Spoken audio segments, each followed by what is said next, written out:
এই ভিডিওতে আপনারা দেখতে পাইতেছেন একটি লোক মেয়েটির কাছ থেকে ব্যাগটি নিয়ে গেল। মেয়েটি নামাজরত অবস্থায়, আর নেওয়ার পরপরই দেখা যাক কী করা যায়। নেওয়ার পরপরই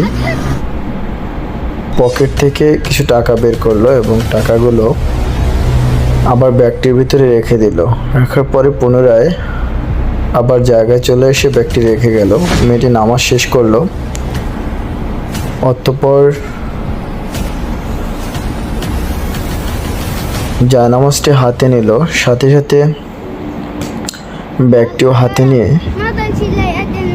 আল্লাহর কাছে দোয়া করতেছে এবং বলতেছে যে ব্যাগটি নিয়ে আবার ফেরত দিয়ে গেছে। তো এক পর্যায়ে সে একটি রাস্তার ড্রেন লাইনের পাশেই বসলো।